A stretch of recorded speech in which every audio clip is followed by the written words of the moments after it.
Cristian es un jugador con gol, mucho desequilibrio, pícaro, rápido, un jugador que siempre lo seguimos, estando en distintos lugares en Argentina, lo quise llevar y por distintos motivos no se dio. Y en este caso me pareció que era una buena alternativa y bueno, él también encontré un gran entusiasmo en él.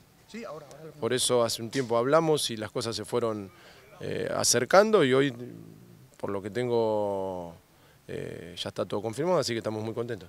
Equipos que compitieron con nosotros terminaron jugando 7, 6 fechas menos o menos todavía. En la Argentina creo que se jugó 15, 21, es un montón. 6, 7 partidos, son casi 2 meses de competencia.